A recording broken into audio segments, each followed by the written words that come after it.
ಅವರು ಹೃದಯಾಘಾತ ಆಗುವ ದಿನವೇ ಸಿದ್ದಾಪುರ ಗ್ರಾಮದ ಒಂದು ಕನಸನ್ನು ಕಟ್ಟಿಕೊಂಡಂತ ಒಂದು ಸ್ಟೋರಿ ಇಡೀ ಒಂದು ನಮ್ಮ ಪತ್ರಿಕೆಯ ಮುಖಪುಟದಲ್ಲಿ ಪ್ರಕಟವಾಗಿದೆ. ವಿಶೇಷ ಅಭಿಯಾನದ ಮೂಲಕ ಪ್ರಕಟ ಆಗಿದೆ. ಆ ಸಿದ್ದಾಪುರನ ಹೇಗೆ ಮಾಡಬೇಕು, ಯಾಕೆ ಡೆವಲಪ್ಮೆಂಟ್ ಮಾಡಬೇಕು, ಏನೇನು ಕೊಡುಗೆಗಳನ್ನು ಕೊಡಬೇಕು ಅಂತಕ್ಕಂಥ ಸುಂದರವಾದಂಥ ವರದಿಯನ್ನು ಕೂಡ ಅವರು ಮಾಡಿದರು. ಬಟ್ ಆ ವರದಿಗಳನ್ನು ಮಾಡುವಾಗಲೂ ಕೂಡ ನಮ್ಮೆಲ್ಲ ಹಿರಿಯ ಪತ್ರಕರ್ತರನ್ನ ಕೇಳಿಕೊಂಡು ಅದಕ್ಕೆ ಏನು ಔಟ್ಪುಟ್ಸ್ ಬೇಕು, ಏನೇನು ತಗೊಳ್ಬೇಕು, ಏನೇನು ಹೇಗೆ ಮಾಡಬೇಕು ಅಂತ ಹೇಳಿ ಚಂದವಾಗಿ ಆ ವರದಿಯನ್ನು ಪ್ರಕಟ ಮಾಡಲಿಕ್ಕೆ ತುಂಬ ಅವರು ಸಹಕಾರವನ್ನು ಕೊಡಿದ ಮತ್ತು ಮಾರ್ಗದರ್ಶನವನ್ನು ಪಡೀತಾ ಇದ್ದಾರೆ. ಮತ್ತು ಇನ್ನೊಂದು ಸಂಘಟನೆ ಶಕ್ತಿ ಬಂದಾಗ ನಮ್ಮ ಪತ್ರಕರ್ತರ ಸಂಘಕ್ಕೆ ಕುಂದಾಪುರ ತಾಲೂಕು ಕಾರ್ಮಿಕ ಪತ್ರಕರ್ತರ ಸಂಘಕ್ಕೆ ಒಬ್ಬ ಗೌರವಾನ್ವಿತ ಸದಸ್ಯನಾಗಿ ತುಂಬ ಸಹಕಾರವನ್ನು ನೀಡಿದ್ದಾರೆ. ಯಾಕಂತ ಹೇಳಿದ್ರೆ ಅವರೆಲ್ಲೂ ಕೂಡ ಗುರುತಿಸಿಕೊಳ್ಳಲಿಕ್ಕೆ ವೇದಿಕೆ ಮೇಲೆ ಗುರುತಿಸಿಕೊಳ್ಳಲಿಕ್ಕೆ ಬರ್ತಾ ಇರಲಿಲ್ಲ. ಒಂದು ಕಡೆ ಅವ್ರ ಜವಾಬ್ದಾರಿಯುತ ಸ್ಥಾನವನ್ನ ನಿಭಾಯಿಸಿದ್ದಾರೆ. ನಾವು ಕಾರ್ಯಕ್ರಮದ ಬಗ್ಗೆ ಕರೆ ಮಾಡಿದಾಗ ಇಂತಿಂಥ ಕೆಲಸಗಳಿದೆ, ಹೀಗೆ ಆಗಬೇಕು, ಏನು ಜವಾಬ್ದಾರಿ ತಗೊಳ್ತೀರಾ ಅಂತ ಹೇಳಿದ್ರೆ ಕೊಟ್ಟ ಎಲ್ಲ ಜವಾಬ್ದಾರಿಗಳನ್ನು ಕೂಡ ಅಚ್ಚುಕಟ್ಟಾಗಿ ನಿಭಾಯಿಸ್ತಾ ಇದ್ದಾರೆ. ನಮ್ಮ ಲಾಸ್ಟ್ ಟೈಮ್ ಪತ್ರಿಕಾ ದಿನಾಚರಣೆ ವಿಭಿನ್ನವಾಗಿ ಮಾಡಬೇಕು, ಏನಾದರೂ ಒಂದೊಂದು ನಿಮ್ಮ ತಲೆಯಲ್ಲಿರ್ತಕ್ಕಂಥ ಆಲೋಚನೆಗಳನ್ನು ಶೇರ್ ಮಾಡ್ಕೊಳ್ಳಿ ಅಂತೇಳಿ ಹೇಳಿದಾಗ ಅವರು ಒಂದೊಂದು ಸೂಕ್ತ ಐಡಿಯಾಗಳನ್ನು ಒಬ್ಬೊಬ್ಬರು ಕೊಟ್ಟಿದ್ರು.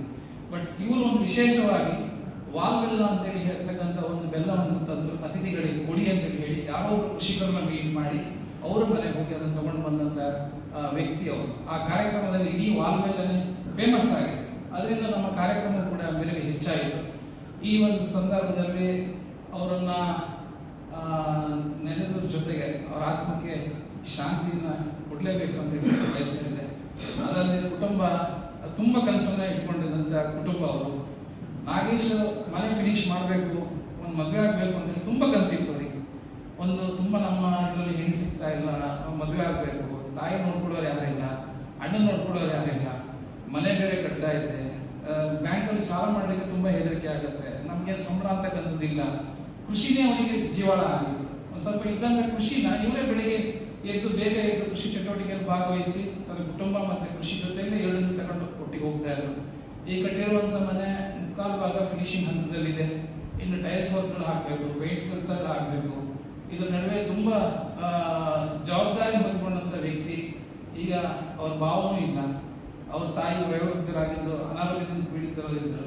ಈ ಒಂದು ವ್ಯವಸ್ಥೆಗೆ ನಮ್ಮ ಕೈಲಿ ಆದಷ್ಟು ನಾವು ಕೈ ಜೋಡಿಸ್ಬೇಕು ಅಂತ ಹೇಳಿ ಈಗಾಗಲೇ ನಾವು ನಮ್ಮ ತಾಲೂಕು ಸಂಘದಿಂದ ಒಂದು ಪ್ಲಾನ್ ಮಾಡಿದ್ದೇವೆ. ಅದಲ್ಲದೆ ಪಬ್ಲಿಕ್ಕು ಕೂಡ ಹೊರಗಡೆಯಿಂದ ಎಲ್ಲ ಸ್ವಲ್ಪ ಏನಾದ್ರು ಮನೆ ಫಿನಿಶಿಂಗ್ ಆಗಬೇಕು ಅಂತೇಳಿ ಕಡೆ ಪಬ್ಲಿಕ್ಕು ಕೂಡ ಅವರವರೇ ಒಂದೊಂದು ನುಡಿ ನಮ್ಮನ್ನ ಶ್ರದ್ಧಾಂಜಲಿ ಸಭೆ ಮಾಡಿ ಅಲ್ಲಿ ಏನು ಮಾಡಬೇಕು ಅಂತೇಳಿ ಆ ಪ್ಲಾನ್ ಕೂಡ ಆ ಭಾಗದಲ್ಲಿ ಆಗ್ತಾ ಇದೆ ಅಂತೇಳಿ ನಮ್ಮದೇ ಸದಸ್ಯ ಸತೀಶ್ ಕೂಡ ಆಚಾರ್ ಅವರು ಹೇಳ್ತಾ ಇದ್ದಾರೆ ಈ ರೀತಿ ಮಾಡಬೇಕು ಅಂತ ಹೇಳಿ. ತುಂಬ ಸದಸ್ಯರಾಗಿ ಸಂಘದ ಪ್ರೀತಿಯ ಸದಸ್ಯರು ಅಂತೇಳಿ ಹೇಳ್ಬೋದು. ಯಾಕಂತಂದ್ರೆ ಸಂಘಟನೆಯಲ್ಲಿ ಬಂದಾಗ ಕೆಲವು ವಿಚಾರಗಳು ಹಾಗೆ ನೆನಪಾಗ್ತಾ ಇರುತ್ತೆ. ಯಾರಾದ್ರೂ ಈಗ ಅಲ್ಲಿ ಏನು ಸಮಸ್ಯೆ, ಕಾರ್ಯಕ್ಷೇತ್ರಕ್ಕೆ ಹೋದಾಗ ಸಮಸ್ಯೆಗಳೇನಾಯ್ತು ಅದ್ರ ಬಗ್ಗೆ ಫೋನ್ ಮಾಡ್ತಾ ಇದ್ರು. ನೀವೆಲ್ಲ ಇದ್ದೀರಿ, ನಾವೆಲ್ಲ ಗ್ರಾಮೀಣ ಪ್ರದೇಶದಲ್ಲಿ ಇದ್ದೇವೆ, ನಕಲಿ ಪತ್ರಕರ್ತರ ಹಾವಳಿ ಜಾಸ್ತಿ ಆಗಿದೆ, ಖಾಲಿ ಬೈಕಲ್ಲಿ ಪ್ರೆಸ್ ಅಂತ ಹೇಳಿ ಹಾಕೊಂಡು ಬರ್ತಾರೆ, ಯಾರ ಹತ್ರನೂ ಏನೇನೋ ಕೇಳ್ತಾ ಇರ್ತಾರೆ, ಅದು ನಮಗೆ ಫೋನ್ ಮಾಡಿ ನಮ್ಮನ್ನು ಕೂಡ ಅದೇ ದೃಷ್ಟಿಯಲ್ಲಿ ನೋಡ್ತಾ ಇರ್ತಾರೆ, ಇದ್ರ ಬಗ್ಗೆ ಸಂಘ ಕ್ರಮ ತೆಗೆದುಕೊಳ್ಬೇಕು ಅಂತೇಳಿ. ಹಾಗೆ ಗ್ರಾಮೀಣ ಪತ್ರಕರ್ತರಿಗೆ ಬಸ್ ಪಾಸ್ ಅಂತ ಹೇಳಿದೆ, ಅದು ನಮಗೆಲ್ಲ ಸಿಗ್ತಾ ಇಲ್ಲ, ಅದು ಹೇಗೆ ಮಾಡಬೇಕು, ಏನು ಮಾಡಬೇಕು, ಸಂಘ ಇಲ್ಲದ ಚಟುವಟಿಕೆ ಮಾಡಿ. ಬಟ್ ಅದು ತುಂಬ ನಮ್ಮ ಜೊತೆ ಸಂಘದ ಇನ್ವಾಲ್ವ್ಮೆಂಟ್ಗಳನ್ನು ಕೂಡ ಕೇಳ್ತಾ ಇದ್ರು, ಬಯಸ್ತಾ ಇದ್ರು, ಕೆಲವು ಮಾಹಿತಿಗಳನ್ನು ಕೊಡ್ತಾ ಇದ್ರು. ಈ ಸಂದರ್ಭ